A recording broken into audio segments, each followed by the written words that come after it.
Binance et FTX en querelle et c'est tout l'écosystème crypto qui en pâtit.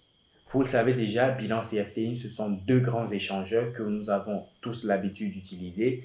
Et depuis quelques jours, on apprend que ces deux échangeurs se font la guerre. Alors, qu'est-ce que vous devez réellement savoir par rapport à cette affaire et quelle est la conduite à tenir en tant qu'investisseur crypto? Nous allons en parler dans cette vidéo. Mais avant d'en arriver là, revenons en détail sur les faits et comment ça a commencé. Tout a commencé dans la journée du lundi 7 novembre 2022 avec une série de tweets dans lequel le CEO de Binance faisait directement savoir qu'ils allaient liquider leur position sur le FTT. Le FTT, c'est le token de l'échangeur FTX, sous prétexte que l'échangeur FTX serait devenu insolvable et que, entre autres, il n'allait pas continuer de toutes les façons d'aider des gens qui, je le cite, sont prêts à saboter d'autres acteurs de l'écosystème crypto. Quand il parle en ces termes, on sait tous qu'il parle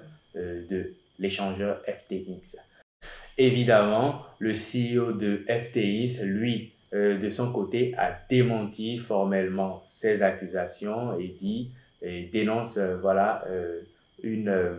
un coup bas d'un concurrent. Forcément, ce tweet du patron de Binance aurait eu des répercussions et c'est ce qu'il s'est passé parce qu'à travers son tweet, beaucoup de clients de FTX ont commencé par demander des retraits sur les actifs qu'ils avaient déposés sur leur plateforme. D'autres ont commencé dans la foulée par vendre également leur FTT, faisant dumper le prix. Et il faut reconnaître que toute cette pression vendeuse et également cette pression de demande de retrait a eu raison de FTX puisqu'ils ont, dans la journée du 8 novembre 2022, fait part de ce qu'ils étaient en difficulté. On apprend même que FTX aurait demandé à Binance de lui venir en aide pour pouvoir contenir toute cette demande de liquidité directe auquel il faisait face.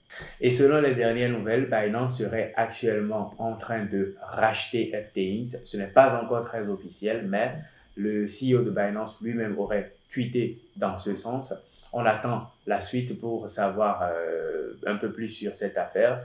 Mais pour le moment, ce qu'on sait, c'est que le prix de l'actif FTT a vraiment, alors là, réellement dumpé, passant des 22 $ vers 2 $, ok?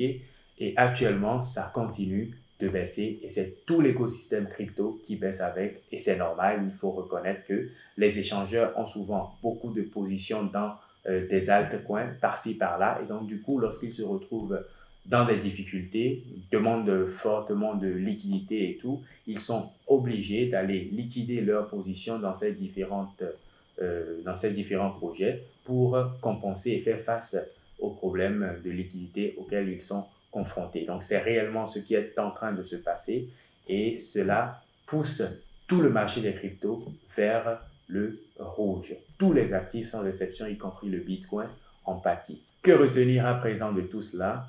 Une chose très importante, peu importe la taille de l'échangeur sur lequel vous tradez, peu importe la confiance que vous pouvez placer dans cet échangeur, ne laissez jamais vos crypto-monnaies sur un échangeur centralisé. Les échangeurs centralisés existent pour vous permettre de trader, donc faire l'achat et la vente, et pas plus. Un échangeur centralisé n'est pas votre portefeuille, alors vous ne devez pas y laisser vos crypto-monnaies. Si vous laissez vos crypto-monnaies sur un échangeur centralisé et qu'il se déclarait en faillite, alors vous pouvez perdre la totalité ou une partie de vos crypto-monnaies en fonction de la situation de leurs finances, de leur trésorerie. Donc, pour éviter tout cela, je vous recommande très fortement de retirer vos crypto-monnaies des échangeurs centralisés et de les garder dans vos wallets décentralisés. C'est toujours beaucoup plus sûr. Et là, actuellement, on parle de l'insolvabilité de FTX, mais dans la foulée, on apprend également que Coinbase et Kraken, deux grands échangeurs aussi, auraient arrêté et suspendu le retrait temporairement. Quel échangeur serait le prochain? On assiste réellement à une panique générale sur le marché des cryptos et cette panique crée une forte demande de liquidité puisque les investisseurs vont retirer leurs avoirs des échangeurs et certains échangeurs qui ne sont pas capables actuellement de satisfaire toutes ces demandes vont simplement se déclarer en faillite. Et avant que cela n'arrive, votre échangeur pourrait être le prochain. Voilà pourquoi je vous dis, vous devez retirer vos crypto-monnaies des échangeurs maintenant.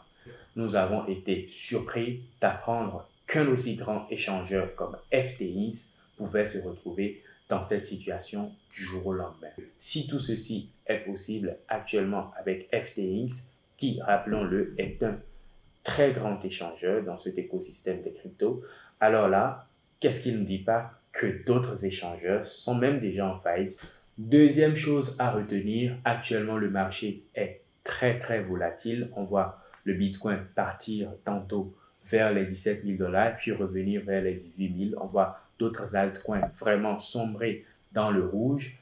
Que faut-il faire? Rester vraiment vigilant avec tout ceci. On ne sait pas jusqu'où FTX emportera le marché, mais vous devez investir seulement l'argent dont vous n'avez pas besoin tout de suite, parce que oui, vous pouvez gagner de l'argent avec les crypto-monnaies, mais vous pouvez en perdre également énormément. Ce serait tout pour cette vidéo. Merci de l'avoir suivi. Si vous voulez adhérer à notre communauté, cliquez pour gagner. Je vous laisserai le lien dans la description pour que vous puissiez nous rejoindre. On a actuellement un cours, une formation en ligne pour les débutants. Si vous êtes intéressé également, le lien sera dans la description. Il vous suffira simplement de vous inscrire et de suivre la procédure et participer au cours. Il y a également un groupe VIP dans lequel nous partageons énormément de contenu, énormément d'informations à l'endroit de ces personnes-là qui sont des VIP.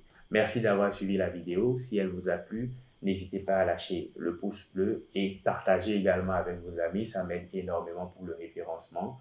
Et moi, je vous donne rendez-vous pour très bientôt pour une nouvelle vidéo. Merci.